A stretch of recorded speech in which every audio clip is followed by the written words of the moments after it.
ఈ వారం రజనీకాంత్ సినిమా వస్తుంది అని అసలు చాలా మందికి తెలియనే తెలీదు. అంటే ఆ లెవెల్లో జరిగినాయి ప్రమోషన్స్. మరి వాళ్ళకి రిజల్ట్ ముందే తెలిసి ప్రమోషన్స్ కి ఎక్స్ట్రా ఖర్చు ఎందుకు అనుకున్నారేమో అయి ఉండొచ్చు. అండ్ ఇప్పుడే సినిమా చూడడం జరిగింది. అండ్ వాళ్ళ క్యాల్కులేషన్ కరెక్టే. వాళ్ళు ఎక్స్ట్రా ఖర్చు అవాయిడ్ చేసి కరెక్ట్ పని చేసిర్రు. ఎందుకంటే ఆ రేంజ్ లో ఉంది మూవీ. ఇప్పుడు డీటెయిల్స్ లోకి వెళ్తే ఐశ్వర్య రజనీకాంత్ ఫస్ట్ టైం నా రివ్యూలో నెపోటిజం గురించి మాట్లాడే స్పేస్ ఇచ్చిర్రు ఆవిడ. ఈ second generation third generation nepo kids అందరికి ఒక టెంప్లెట్ ఉంటది. వీళ్ళకి సొసైటీలో పొజిషన్, డబ్బులు, స్టేటస్ అన్ని పేరెంట్స్ నుండే వస్తాయి. కానీ పబ్లిక్ లో అట్లా చెప్తే బాగోదు కదా. సో ఒక పిఆర్ పర్సనాలిటీ అనేది క్రియేట్ చేస్తారు అన్నట్టు. దాంట్లో వీళ్ళు ఏం చేస్తారంటే సోషల్ ఇష్యూస్ గురించి మాట్లాడుతూ ప్రజల మనుషుల్లాగానే రిలేటబుల్ ఉండనీకి ప్రయత్నిస్తా ఉంటారు. తప్పులేదు, ఎవళ్ళ ప్రయత్నం వాళ్ళది. అండ్ ఐశ్వర్య రజనీకాంత్ కూడా ఈ కేటగిరీకి చెందిన ఆవిడే. 2012 లో డెబ్యూ చేసిర్రు యాజ్ ఎ డైరెక్టర్. దాంట్లో మెంటల్ హెల్త్ గురించి డీల్ చేసిర్రు. అది కమర్షియల్లీ అంతగా వర్కౌట్ కాలేదు. సో నెక్స్ట్ ఏదో బ్లాక్ కామెడీ ట్రై చేసిండ్రు. తర్వాత ఒక డాక్యుమెంటరీ. అండ్ ఇప్పుడు మత సామరస్య థీమ్ తోని లాల్ సలాం. ఈ మొత్తం బాడీ ఆఫ్ వర్క్ లో మనకు కనిపించే ప్యాటర్న్ ఏంటి?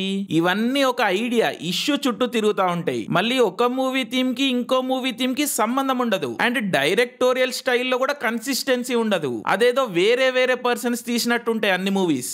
సేమ్ ఇదే జోన్ లో మనకి హాలీవుడ్ లో, యూరోప్ లో, బాలీవుడ్ లో చాలా మంది కనిపిస్తారు. మన సౌత్ లో కొంచెం తక్కువ. ఎందుకంటే మనవి ఫ్యామిలీ బేస్డ్ ఇండస్ట్రీస్ కదా. సో డిఫాల్టే నెపోటిజం ఉంటది. ఇన్ఫాక్ట్ పొరపాటున ఎవడన్నా బయటోడు వస్తే వాడు జస్టిఫై చేసుకోవాలి నేను వర్తిటేరా అని. సో యా, ఇలాంటి మూవీస్ లో కథ సినిమా కంటే కూడా ఏం పిఆర్ యాక్టివిటీ చేస్తున్నారు అనేదే సెంటర్ స్టేజ్ తీసుకుంటది. అండ్ ఈ లాల్ సలాం అజెండా ఏంటి అంటే papa is not a Sanghi. Okay, but as an audience why should I care? I understand తమిళనాడులో ఈ ద్రవిడియన్ పాలిటిక్స్ ఎక్కువైపోయి ఓపెన్లీ హిందూ అయిన రజనీకాంత్ ని టార్గెట్ చేస్తున్నారు అని. అండ్ ఇది ఖచ్చితంగా క్యాన్సెల్ కల్చరే, సోషల్ సెన్సర్షిప్ అంట నేను దీన్ని. కానీ దీనికి రియాక్షన్ గా రజనీ లెగసీని అండ్ సబ్సిక్వెంట్లీ తన ఓన్ లెగసీని తమిళనాడులో ప్రొటెక్ట్ చేసుకోవడానికి లాల్ సలాం అని ఒక పిఆర్ అటెంప్ట్ చేయడం జరిగింది. మరి అది ఎంతవరకు పనిచేస్తుందో నాకు తెలియదు. యాక్చువల్లీ లాల్ సలాం మూల కథ ఏదైతే ఉందో అది పర్లేదు, డీసెంట్ ఇనఫ్ డ్రామానే వస్తుంది దాంట్లో నుండి. కానీ ఇంటెన్షన్ కథ చెప్పడం కాకపోవడం వల్ల